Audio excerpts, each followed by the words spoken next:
അപ്പോൾ മാമ്പറ്റ കേസിലെ പ്രതിയെ പോലീസ് തെളിവെടുപ്പിന് കൊണ്ടുവന്ന വിഷ്വൽസാണ് ഈ കണ്ടുകൊണ്ടിരിക്കുന്നത് കേട്ടോ. ഇതാണ് മാമ്പറ്റ പെൺകുട്ടി ഒരു ബിൽഡിങ്ങിൽ ചാടാനിടയായ സംഭവത്തിലെ ഒന്നാം പ്രതിയായ സങ്കേതം ഹോട്ടലിൻ്റെ ഉടമസ്ഥൻ ദേവദാസ് എന്ന് പറഞ്ഞ ആളാണ് ഈ ദൃശ്യങ്ങളിൽ കാണുന്നത്. ആളെ ഇന്ന് രാവിലെ കുന്നംകുളത്ത് വെച്ചിട്ടാണ് ഈ പോലീസ് അറസ്റ്റ് ചെയ്തിട്ടുള്ളത്.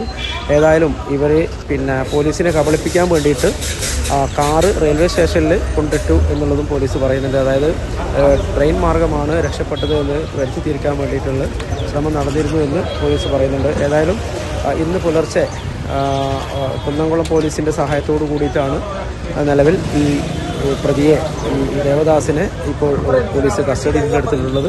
എന്നാൽ 2 പേരും കൂടെ ഇതിനകത്ത് പ്രതികളായിട്ടുണ്ട്. റിയാസും അതുപോലെ സുരേഷും. ഇവർക്ക് 2 പേർക്കും വേണ്ടിയിട്ട് പോലീസ് ഉടനെ തന്നെ പോലീസ് ഇവരെ അറസ്റ്റ് ചെയ്യുമെന്നുള്ള ഒരു ഇതിലാണ് സൂചന, അവരെക്കുറിച്ചുള്ള സൂചന കിട്ടിയതായിട്ടും പോലീസ് പറയുന്നുണ്ട്. എന്തായാലും ഇപ്പോൾ ഇവിടെ മാമ്പറ്റയിൽ ഇവരെ ഈ ഒന്നാം പ്രതിയായ ദേവദാസിനെ ഇപ്പം ഈ സംഭവം നടന്ന വീട്ടിൽ തെളിവെടുപ്പിന് എത്തിച്ചിട്ടുണ്ട് പോലീസ്. അതിനുശേഷം താമരശ്ശേരി കോടതിയിൽ ഹാജരാക്കുമെന്നാണ് പോലീസ് ഡിവൈഎസ്പി നമ്മളോട് പറഞ്ഞിട്ടുള്ളത്.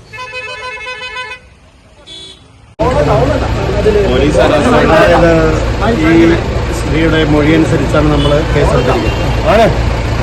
അപ്പോൾ ആ സമയം കേസ് രജിസ്റ്റർ ചെയ്യുന്ന സമയം ഈ സ്ത്രീയുടെ തൊഴിൽ ചെയ്യുന്ന സ്ഥലത്തിൻ്റെ ഉടമസ്ഥനെതിരെയാണ് ഈ പരാതി വന്നത്.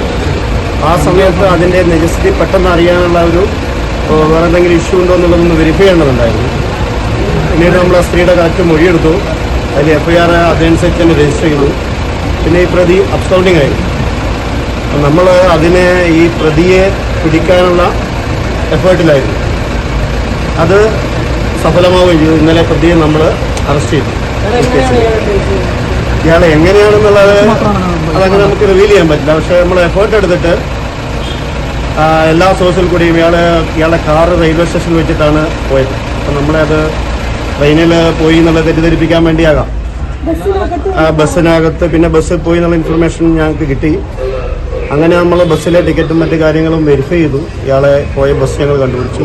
അങ്ങനെ ഓൺ ദ വേയിൽ ഞങ്ങൾ ആ കണ്ടക്ടറെ കൊണ്ട് ഐഡൻറ്റിഫൈ ചെയ്യിപ്പിച്ചിട്ട് ഇയാളെ അറസ്റ്റ് ചെയ്തു.